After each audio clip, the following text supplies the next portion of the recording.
The hidden truth of Eden. What really happened? Tonight, as the modern world sleeps, we gather in the quiet glow, drawn by the timeless whisper of a story both familiar and profoundly misunderstood. We speak of Eden, the very cradle of humanity, a place often dismissed as mere myth, a simplistic allegory for the dawn of sin. But what if the garden was far more than a stage for temptation? What if the narratives we've inherited, passed down through millennia, have obscured a deeper, more profound truth about creation, choice, and our very essence? Tonight, we embark on a contemplative journey to peel back the layers of tradition and dogma, to re-examine the sacred texts with fresh eyes, and to discover what truly transpired in that enigmatic garden, a truth that still echoes through the human experience. The crucible of beginnings, contextualizing Eden.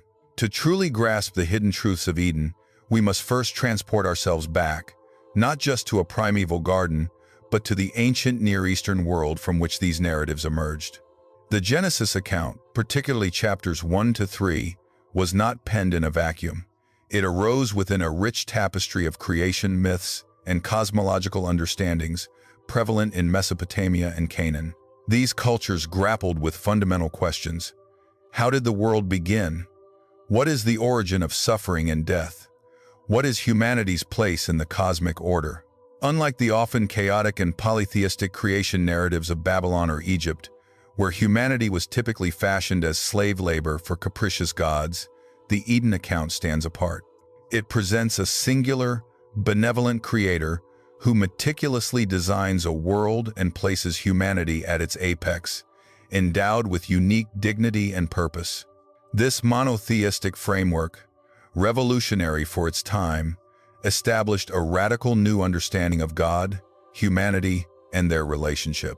Understanding this context helps us appreciate the subversive and profound message the garden narrative offered to its original audience, challenging prevailing myths and offering a distinctly Hebrew theological perspective on creation and human responsibility.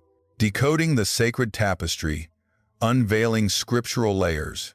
The story of Eden, though seemingly straightforward, is a densely woven tapestry of symbolism and profound theological statements.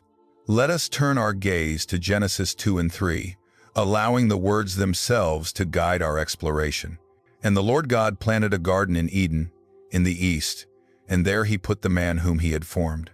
Genesis 2 to 8. This is not just a geographical location. Eden itself, derived from a Sumerian word, can mean plain or steppe, but in Hebrew, it evokes notions of delight or luxury. It is a place of intimacy, direct communion, and unspoiled harmony. Man is placed in the garden, suggesting a deep connection to creation itself, a role as cultivator and steward, not merely an inhabitant.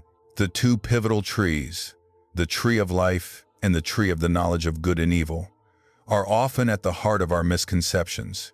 The tree of life, freely accessible, offered perpetual existence. Its presence suggests that mortality was not an inherent part of human nature, but a consequence of a broken relationship. The tree of the knowledge of good and evil, however, bore a prohibition.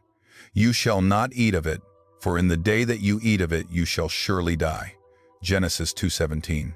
This is where the narrative's true depth begins to unfold. The knowledge of good and evil is not merely about understanding right from wrong. Infants discern basic good and bad. Instead, it speaks to an autonomy, a capacity to determine good and evil for oneself, to establish one's own moral framework independent of the Creator. It represents a grasp of ethical distinction from a human perspective, rather than an acceptance of divine decree. The serpent, often seen as merely an external tempter, is described as more crafty than any other beast of the field. Genesis 3:1. Its cunning lies in twisting truth, questioning divine benevolence, and appealing to self-exaltation. God knows that when you eat of it, your eyes will be opened, and you will be like God, knowing good and evil. Genesis 3:5.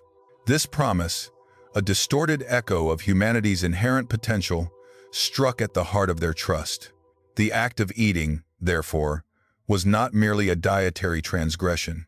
It was a declaration of independence, an assertion of self-sufficiency, a desire to usurp the Creator's prerogative to define reality and morality. The immediate consequences, the recognition of nakedness, the shame, the hiding from God, are powerful psychological and spiritual indicators of a ruptured relationship. The expulsion from Eden and from access to the tree of life was not simply punishment but a merciful act. To live eternally in a state of alienation and self-imposed moral chaos would have been a far greater curse. The echoes of disobedience, hidden theological meaning. Beyond the literal events, the garden narrative serves as the theological bedrock for understanding central tenets of Judeo-Christian thought. The fall in Eden is not merely a historical event. It is an archetypal human story, mirroring the struggles we all face. Firstly, it profoundly articulates the nature of sin. Sin is not just breaking a rule. It is a fundamental misdirection of human will, a desire to be like God in an autonomous sense, rather than to reflect God's image in a dependent and loving relationship. It is a turning inward, a privileging of self over the Creator and the created order. Secondly, it speaks to the origin of suffering and death. These are not divine caprice, but the natural consequences of humanity choosing a path separate from the source of life. The ground is cursed, childbirth becomes painful, and eventually, physical death becomes inevitable. These are metaphors for the pervasive brokenness that entered the world through human choice. The harmony between humanity, creation, and the divine was fractured. Thirdly, Eden introduces the profound concept of human freedom and responsibility. God creates beings capable of genuine choice, not automatons. This freedom, however, comes with immense weight. The narrative underscores that our choices have far-reaching consequences, not just for ourselves, but for all creation. It's a somber testament to the power inherent in human agency, a power that can either cultivate life or sow discord. Whispers of dissent, controversies, and theories. For millennia, the story of Eden has been a subject of intense theological and philosophical debate.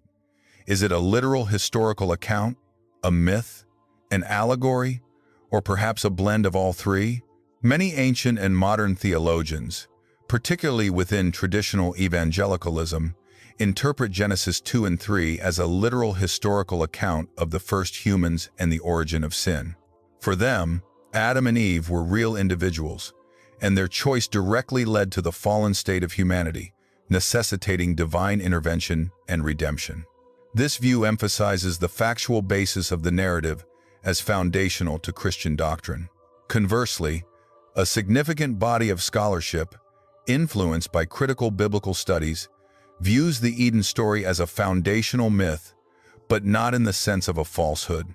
Rather, it is understood as a profound narrative truth, conveying essential theological realities about human nature, the origin of sin, and God's character through symbolic language. This perspective often highlights the literary artistry of Genesis, seeing the trees and serpent as powerful metaphors for deeper spiritual truths rather than purely literal entities. Some even propose proto-scientific interpretations, attempting to reconcile the narrative with evolutionary biology, seeing Adam and Eve as representatives of a specific stage in human development where consciousness and moral awareness emerged. Yet others explore the psychological dimensions, interpreting the story as an internal human struggle between instinct and higher moral reasoning, or the inherent tension between innocence and experience. These diverse interpretations highlight the story's enduring power and its ability to speak to different aspects of the human condition across ages and worldviews. The enduring echoes, a call to reflection. So, what truly happened in Eden? Was it merely the story of a fruit and a serpent, or something infinitely more profound? Our journey tonight suggests it was the crucible where humanity first wrestled with its own autonomy, its capacity for self-determination, and the tragic consequences of choosing a path separate from its creator. It was the moment where innocence gave way to a self-awareness burdened by guilt and shame, a broken harmony that reverberates through every human heart. The story of Eden is not a distant, finished chapter. It is an eternal echo, asking us to confront our own desires for self-sovereignty, our own struggles with temptation, and our profound need for reconciliation. It challenges us to reflect on the meaning of true freedom. Is it the freedom to choose independently, or the freedom found in harmonious relationship with our source? As the candlelight flickers, let us carry this contemplation into the silence, pondering the hidden truths that still shape our world and our souls.